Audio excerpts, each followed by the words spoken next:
चली भगवान रवा अपना द्वार पर कार्यक्रम कराई कमलबास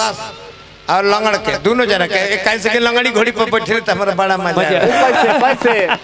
जब चले ले हुचक के जब हुचके ले तब हमारो आनंद का अनुभूति हो खेला घोड़ी और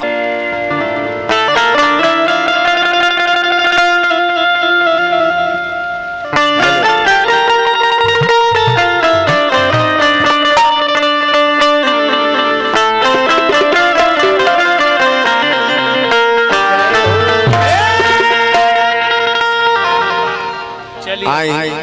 हाँ हाँ हाँ नेटवर्क चैनल द्वारा भी कार्यक्रम ही काल भी देखल जाई परसों भी देखल जाई। हाँ जी अभियंता जी बड़ा सुंदर गायक बानी बहुत बहुत हाँ हाँ बाकी मुँह फोहर बहुत ज्यादा बानी बहुत बहुत टोन कद एकरा में अपना के निमन दूसरा के बाउर कहे में रवा तनिकी लाज नहीं खेला तनिकी शर्म नहीं खेला पहले अपन रवा पुतरी देखे के चाहे तब दूसरा के भीतरी देखे के हाँ जी बाकी केहू के प्रोग्राम बिगाड़े करवा ठेकेदार बन गए यही तरह रोज गावे नहीं यही तो रोज गाई ले बताओ पिटाइबो ना केहू मारे ना ना मारत हुई काहे दिव्यांग बनी हाँ जी लोग जानत है जे का करे के भगवान ने मार के भेजले बड़े हाँ तो हम मार के का करो छोड़ी जाती अब कहते रहे कमलबास कौन के गो भाई डबल बास कौन इनका इकुल कहे के चाहे चाहिए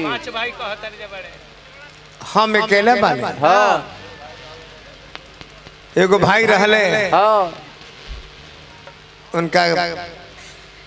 गांव के लगे एगो तितरा गांव बा हाँ जी बा वो जे बियाह भई रहे हाँ भौजी हमर उनकर जन्म ले ली हलो तितरा सिवान जिला में बा बा गलती ना करे नहीं जी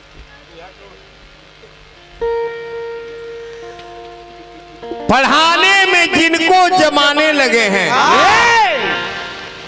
वही आज मुझको सिखाने लगे जिनको सिखाया कि चलना संभल संभल कर वो हवा में कबूतर उड़ाने लगे अभी पेड़ पर 4 दाने लगे हैं चारों तरफ से निशाने लगे हैं अरे पढ़ने पढ़ाने का माहौल कहाँ है किताबों में खत आने जाने लगे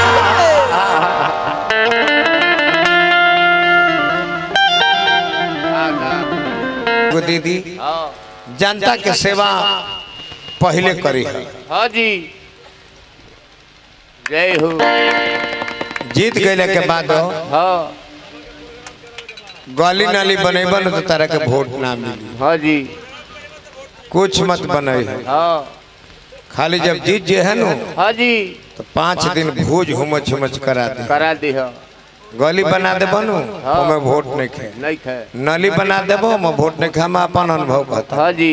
वोट निजी स्वार्थ में आज की दुनिया चल गई सामाजिक काम कर देबो अगला बेर कहलू जे ना नहीं का कोइले बड़े तो गली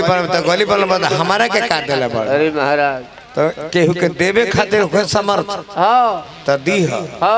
गली नली में वोट नहीं की जी हमने के जानत नहीं केहू के 2000 रुपया दे दे लो घर में कुछ कम लो केहू के हुनका के 2000 दे दे कल लो इहे करी है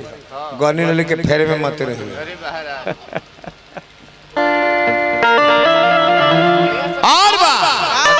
नाराजी तरह के विजय बने हैं वार्ड पार्षद निराला जी बने निराला जी मोहल्ला में यहाँ के बिल्डिंग बनल बिया निराला जी देखी रहा फंक्शन में जाके संभरले बा उहे वार्ड पार्षद के लायक और लोग खड़ा हुई चंदा देव के बेर कोनो नहीं खंसर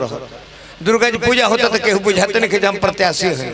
हर कीर्तन होता कि आतले नामांकन के दिन भर देते रहे बेमतलब के ना वो चंदवा से जान बचावे खातिर पहले से नहीं खन सको कि चंदा लग जाए 2000 1000 1500 गलती ना ओरिजिनल प्रत्याशी बने